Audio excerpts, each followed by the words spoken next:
Kaca Sejarah.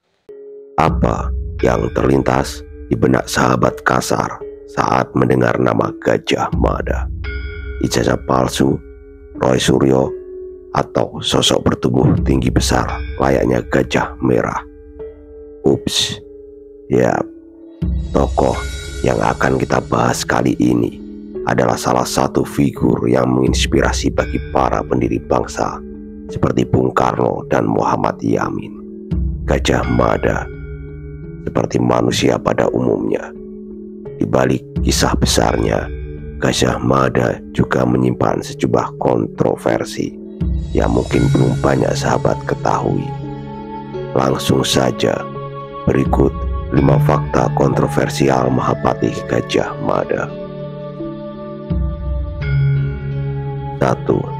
Asal-usul Gajah Mada, keturunan bangsawan atau orang biasa. Asal-usul Mahapatih Gajah Mada hingga kini masih menjadi perdebatan para ahli sejarah. Sejarawan Sukwono berpendapat Gajah Mada berasal dari wilayah sekitar aliran Sungai Berantas. Sementara itu, arkeolog Arif Munandar menyebut Gajah Mada berasal dari Pandaan. Menurut Arif, saat pelarian Raden Wijaya untuk menghindari pemberontakan Jayakatwang terhadap Singosari, salah satu pasukan terbaiknya, Gajah Pagon, terluka di daerah Pandaan. Luka itu membuatnya tidak dapat melanjutkan perjalanannya dan akhirnya menetap di sana. Kelak, anaknya diberi nama Gajah Mada. Hal inilah yang diyakini menjadi alasan mengapa karir Gajah Mada di Majapahit melesat cepat. Pandangan berbeda datang dari budayawan kondang M.H. Ainun Najib. Dalam salah satu ceramahnya, M.H. pernah berpendapat bahwa Gajah Mada adalah ayah dari Hayam Wuruk, raja ketiga Majapahit. Namun, semua pandangan ini masih berupa analisis. Kisah Gajah Mada memang tercatat dalam beberapa prasasti dengan beragam penyebutan, mulai dari Empu Mada, Gajah Mada, hingga Mahapatih Gajah Mada. Mengingat isi prasasti umumnya memuat keputusan raja, bukan biografi tokoh, tidak ada catatan jelas mengenai tahun kelahiran Gajah Mada. Selain itu, dalam kepercayaan Jawa kuno, kelahiran seseorang biasanya diingat jika bertepatan dengan peristiwa besar seperti bencana alam atau peperangan. Jika tidak ada peristiwa penting yang menyertai, tahun kelahiran sering kali dilupakan. 2. Menyelamatkan sang raja dari pemberontakan dan diangkat menjadi patih. Dalam kitab Negara Kertagama, Gajah Mada digambarkan sebagai sosok gagah dan berwibawa khas militer, tenang namun tegas, cerdik namun jujur, serta memiliki kecintaan yang mendalam pada tanah air.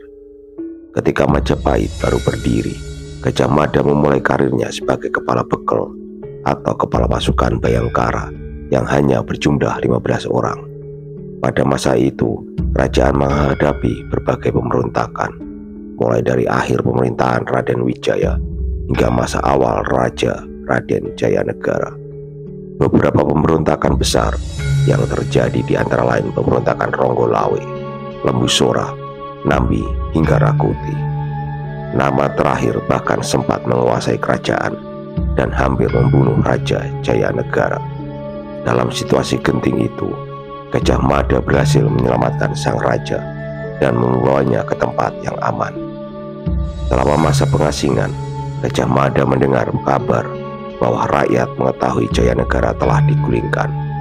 Namun, mereka menolak mengakui Rakuti sebagai raja. Dukungan rakyat ini memantapkan tekad Gajah Mada untuk mengembalikan tahta kepada Jayanegara. Bersama sisa pasukan yang setia, Gajah Mada kembali ke Majapahit. Pertempuran sengit pun terjadi dan pasukan Rakuti berhasil dikalahkan. Semua pengkhianat kerajaan dieksekusi. Atas jasanya yang besar, Gajah Mada yang awalnya berpangkat rendah diangkat menjadi patih kerajaan Majapahit, menandai awal dari karir gemilangnya di kemudian hari. 3. Gajah Mada di balik kematian sang raja. Seperti dijelaskan sebelumnya, masa awal berdirinya Majapahit dipenuhi pemberontakan. Pada akhirnya, Raja Jayanegara tewas di dalam kamarnya oleh seorang penyair sekaligus tabib bernama Ratanca. Peristiwa itu terjadi ketika Ratanca diminta mengoperasi bisul yang diderita sang raja. Dalam operasi ketiga, Ratanca justru menikam Jayanegara yang sedang berbaring di tempat tidurnya. Gajah Mada yang sejak awal berada di samping raja segera bangkit dan menusuk Ratanca hingga tewas. Di sinilah letak kontroversinya. Menurut sejarawan Profesor Slamet Mulyana, sebelum kejadian, Ratanca sering mengeluhkan kepada Gajah Mada bahwa istrinya kerap digoda oleh Jayanegara yang dikenal gemar bermain perempuan. Keluhan itu hanya ditanggapi dingin oleh Gajah Mada tanpa ada tindakan berarti. Profesor Slamet Mulyana berpendapat, di balik sikap dingin tersebut, Gajah Mada memiliki rencana besar. Ia menilai Gajah Mada sebenarnya tidak menyukai sifat Jayanegara yang angkuh namun lemah, sehingga sengaja memanfaatkan kemarahan Ratanca untuk menyingkirkan sang Prabu. Pembunuhan Ratanca tanpa proses pengadilan diduga dilakukan untuk menutupi keterlibatannya. Pendapat ini dibantah oleh tokoh nasional Moh Yamin, penemu rekonstruksi wajah Gajah Mada. Menurutnya, kemarahan Ratanca dipicu berita palsu yang disebarkan istrinya sendiri. Tindakan pembunuhan terhadap Jayanegara, kata Yamin, tidak ada kaitannya dengan Gajah Mada. Menurut sahabat Kasar, pendapat mana yang sahabat setujui? Tulis di kolom komentar ya. 4. Sumpah Palapa Gajah Mada dan tumbal di baliknya. Setelah Raja Jayanegara wafat, tahta Majapahit diteruskan oleh adik tirinya, Tribhuwana Tunggal Dewi. Atas jasanya membunuh Ratanca, Gajah Mada kembali naik pangkat, kali ini menjadi Mahapatih Majapahit. Dalam pelantikannya sebagai Mahapatih, Gajah Mada mengucapkan sumpah paling legendaris yang dikenal sebagai Sumpah Palapa, sebuah tekad untuk menyatukan seluruh Nusantara. Namun, siapa sangka saat sumpah itu diucapkan, sebagian pejabat istana justru menertawakan dan mengejeknya. Menurut sejarawan Slamet Mulyana dalam tafsir sejarah negara Kertagama, beberapa petinggi kerajaan seperti Rakembar, Rabanyak, Jabung Trares, dan Lembu Peteng merespon sumpah tersebut dengan sinis. Mereka memang sejak awal tidak menyukai pesatnya karir Gajah Mada. Ejekan itu membuat Gajah Mada murka. Tanpa ampun, ia menikam mereka semua dengan keris di hadapan Maharatu Tribhuwana Tunggal Dewi dan para pejabat istana lainnya. Jika dilihat dengan kacamata masa kini, tindakan Gajah Mada tentu tergolong kontroversial karena dilakukan tanpa proses pengadilan. Bahkan peristiwa itu dilihat langsung sang Maharatu dan sengaja membiarkannya. 5. Hayam Wuruk, Gajah Mada, dan Perang Bubat. Setelah Tribhuwana Tunggal Dewi wafat, tahta Majapahit diwariskan kepada putranya, Hayam Wuruk.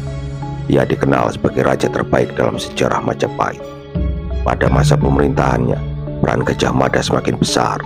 Sumpah Palapa yang diucapkan sang Mahapatih mulai membuahkan hasil dengan berhasil menaklukkan beberapa wilayah. Sebelum era Soekarno-Hatta, Hayam Wuruk dan Gajah Mada sering dianggap sebagai Dwi Tunggal.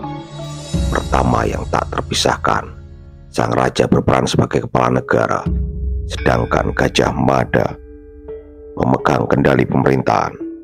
Namun, duet kepemimpinan ini tidak lepas dari kontroversi, terutama pada peristiwa yang dikenal sebagai Perang Bubat.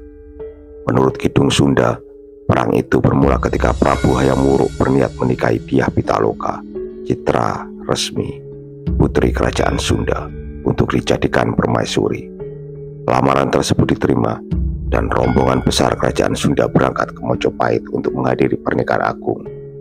Namun, di tengah perjalanan rombongan Sunda dicegat oleh Gajah Mada dan pasukannya. Gajah Mada menyatakan bahwa pernikahan ini bukan sekedar ikatan cinta, melainkan bentuk penyerahan diri kerajaan Sunda kepada Majapahit. Pihak Sunda menolak keras, dianggap sebagai kerajaan taklukan. Ketegangan berujung pada pertempuran yang tidak seimbang antara pasukan Majapahit dan rombongan Sunda. Pertempuran dimenangkan Majapahit, namun seluruh rombongan Sunda gugur termasuk ayah Dyah Pitaloka. Sang putri kemudian memilih bunuh diri untuk menjaga kehormatan kerajaannya.